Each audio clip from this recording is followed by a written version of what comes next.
I'm talking today to UK Nutritional Therapist Cheryl Wilson. Hi Cheryl, thank you so much for letting me interview you today for Askimo TV's International Library of Interviews with Experts. Hi Joanne, thank you for inviting me. Pleasure. Cheryl, today we're going to have a discussion about healthy eating for our children. So what are some of the top tips that you can share for parents to encourage our children to eat healthy? Okay. Well, the most important thing is for a child to see that their parent has got a healthy relationship to food themselves. So a child should be able to observe the parent eating a wide variety of nutrient-dense, colourful foods in a relaxed setting. So a parent that grabs at food and eats in a stressed state whilst juggling tasks does not get across to the child the importance of food enjoyment.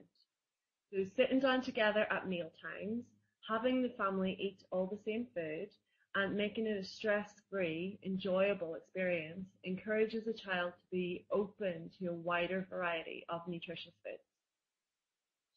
What happens if I try a fruit or a vegetable with my child and they don't like it? Should I keep trying? Yes, absolutely. So children's taste is thought to be more sensitive to certain flavors, and this develops with age. Therefore, it is worth repeatedly trying a food as a child develops. And a good way to do this is to try the food in different forms. So you could try mashing it and cutting the food into different shapes and blending it into soups and sauces. And then as they get used to the flavour, you can start to reintroduce it in its more traditional form then.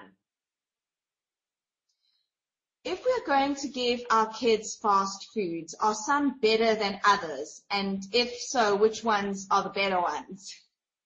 Okay. Well, fast foods are not exactly the most nutritious foods that we can offer our children. But you know what? We can't protect them from them forever. And we don't want them growing up thinking that they've been missing out on something that other kids got.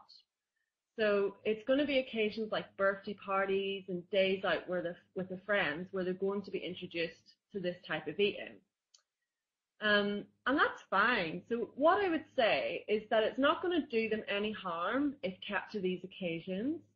But whenever it's typical family living, I don't really see a need to use this kind of eating out as a treat.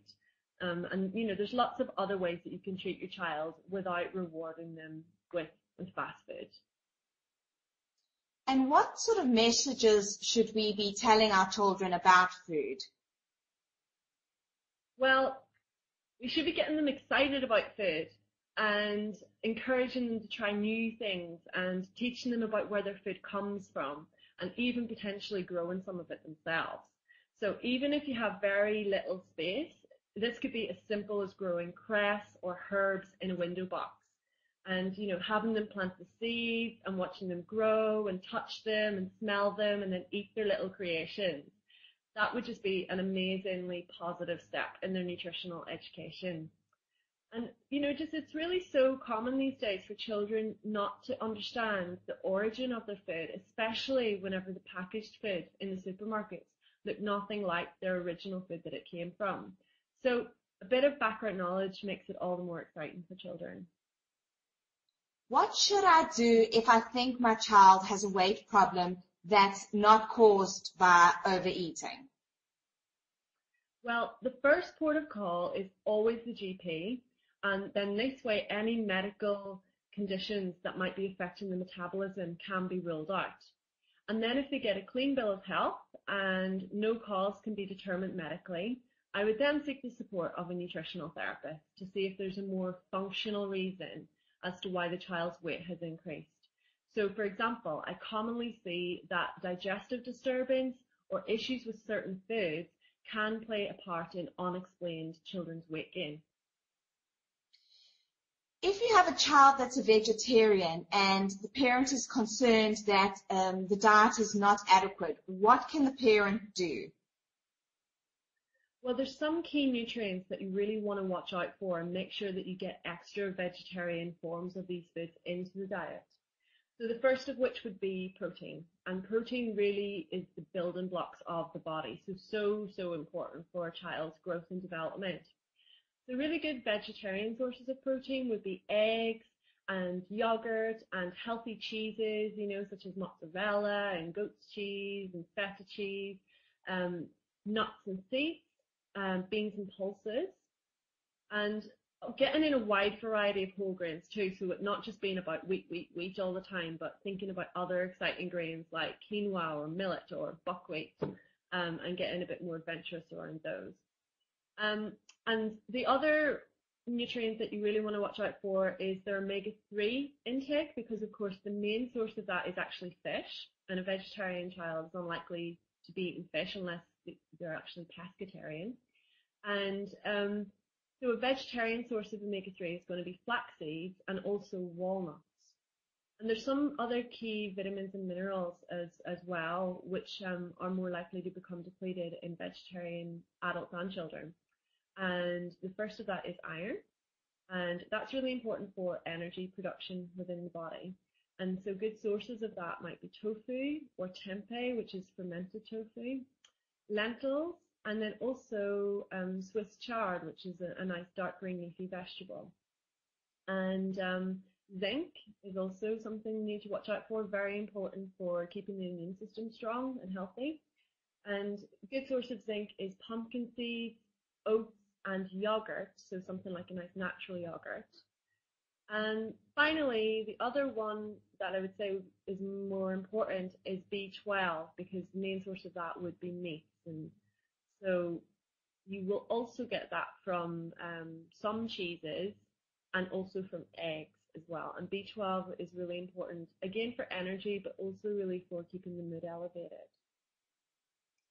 So, Okay, I mean, so really, I was just going to say, it's just all really about getting a nice wide variety of different foods in, so that you're covering a nice wide variety of nutrients. So if we were then going to talk about a non-vegetarian child, what would be an ideal meal plan for a day, like breakfast, lunch, and dinner? If I was giving my child macaroni cheese for dinner, but with a side salad, would that be considered a good dinner or a bad dinner? What, that's macaroni, cheese, and salad? Yeah? Yes. Okay, well, it wouldn't be the best option. That's kind of more like one of those treat meals, really. So you could make it healthier, though. What you could do is you could use wholemeal macaroni instead of white refined macaroni. So that would add a lot of extra fiber and nutrients as well. And you could make sure that salad that you're putting it with is just really, really colourful, not just a leafy salad, but having lots of different rainbow colours in there, like carrots and cherry tomatoes and beetroot, and really bulk it out and make it exciting. So yeah, you could definitely work with it. And an ideal day's menu for a kid, right, let's start with breakfast. So at breakfast time, how's about some porridge with a big dollop of natural yogurt to make it nice and creamy, and then maybe chopping up some fresh fruits, maybe berries or peaches or bananas, and putting that on top, and then grinding up some nuts and maybe putting them on top too. So it could be almonds or walnuts or pecans, whatever flavors they like. So that's like a real superfood porridge. And really, really tasty, creamy and nutty and fruity. So it's got lots and lots of flavour in there. And then mid-morning, I would recommend an easy little snack. Doesn't have to be anything complicated. So it could be a nice piece of fruit and maybe a handful of pumpkin seeds or sunflower seeds. And then at lunchtime could be salmon fish cakes. So plenty of omega-3. And instead of doing it with white mashed potatoes, maybe sweet potato mash, because that's really colourful and antioxidant rich and also full of fibre as well, much more than white potatoes. And then just plenty of veggies on the side, so maybe some steamed broccoli would be really, really great with that combo. Mid-afternoon, you might think about could be cucumber or baby sweet corns dipped into hummus. That's really tasty, and kids love to dip and have finger food. Um, and then at dinner, something really warming for the winter over here in the UK. So it could be beef and vegetable stew, and serving that with something like brown basmati rice as a base.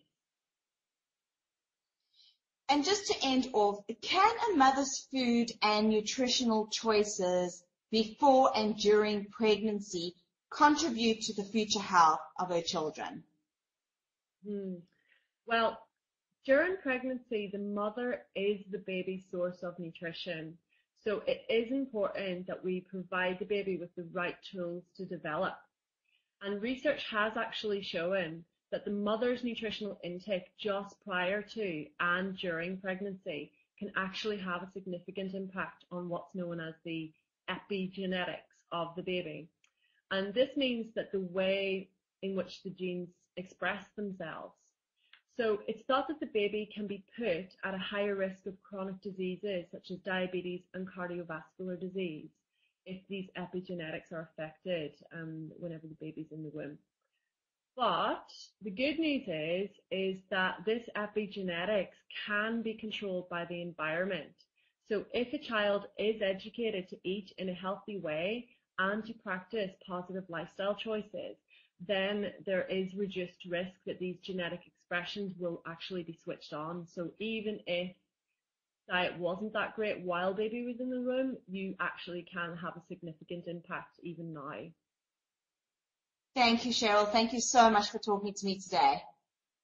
You're welcome. It's been a pleasure. Thanks. Bye. Bye.